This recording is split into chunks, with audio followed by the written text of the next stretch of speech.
Qatar ranks among the richest nations on earth. With an average income of around $86,000 per person, it's no surprise that ordinary citizens live comfortably. But if the average Qatari enjoys luxury, you can only imagine the life of the royal family, the Al Thani dynasty, whose wealth and power stretch far beyond their borders.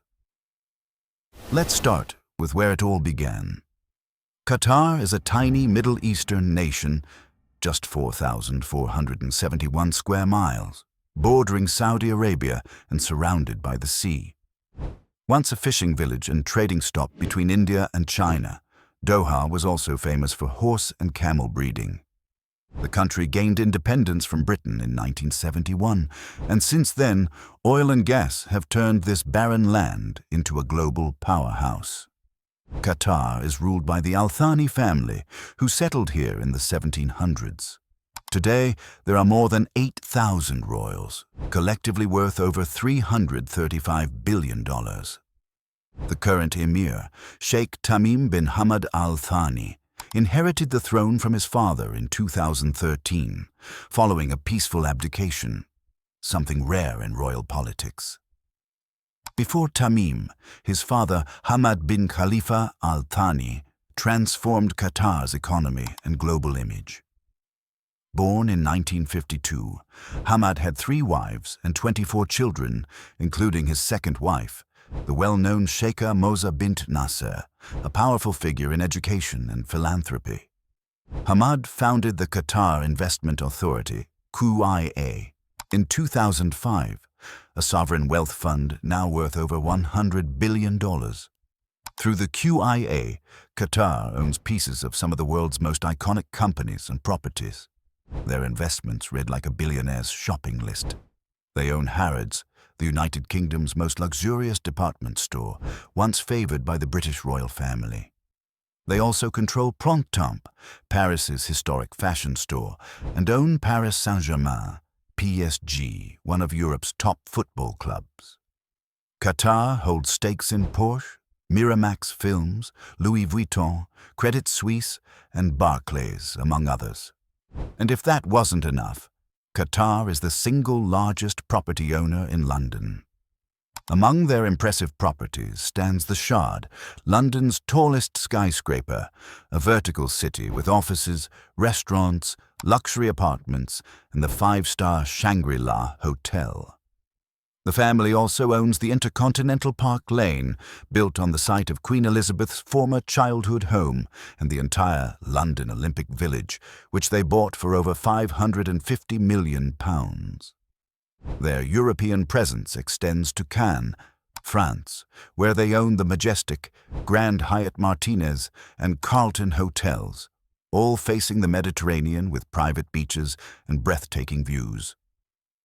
During Hamad's reign, Qatar hosted major international events like the 2006 Asian Games and the 2012 UN Climate Change Conference.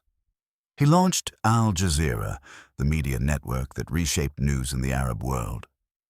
Though his rule was often described as autocratic, with limited free speech and political opposition, his leadership made Qatar a global player. In 2013, Hamad abdicated, passing power to his son Tamim bin Hamad Al Thani, then in his early 30s. The young emir immediately began shaping Qatar's modern identity. Educated at the University of Southern California, Tamim combines Western exposure with traditional values. He's led Qatar toward diplomacy, education, and sports. His government spent over $200 billion preparing for the 2022 FIFA World Cup, building stadiums, cities, and transportation networks from scratch. Tamim has chaired numerous councils on education, the environment, and national planning. Despite controversies about his academic past, he's widely seen as hard-working, pragmatic, and focused on elevating Qatar's global influence. The royal family lives in extreme privacy, but what's known about their lifestyle is jaw-dropping.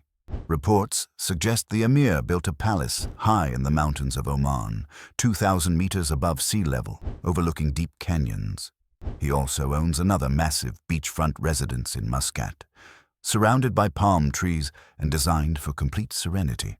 But their super yachts are where opulence truly sails. The Emir's $500 million yacht, Al Lusail, is 404 feet long and built by the German shipyard Lürssen.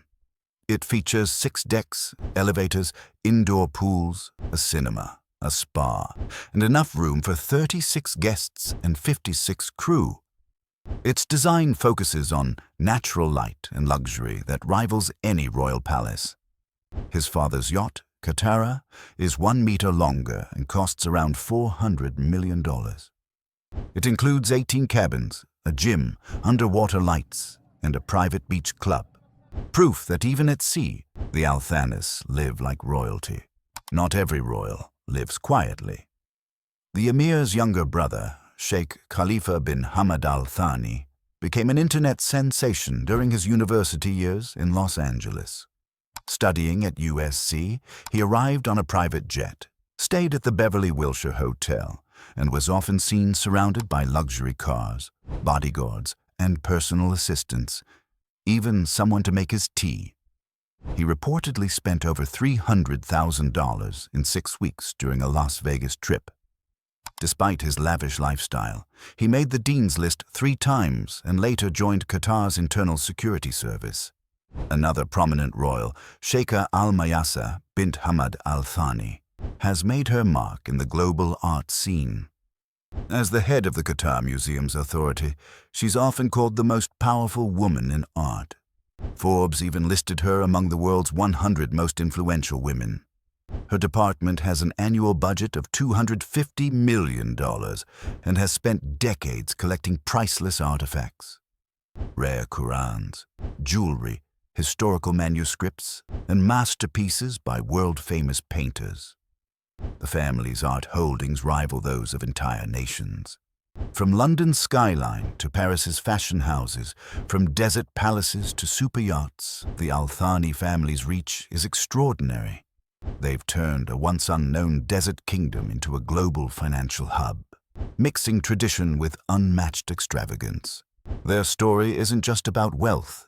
It's about how influence, ambition, and vision transformed a small Middle Eastern state into one of the richest nations on the planet. If you enjoyed learning about the Al Thani family, check out the next story on screen. It's even more fascinating.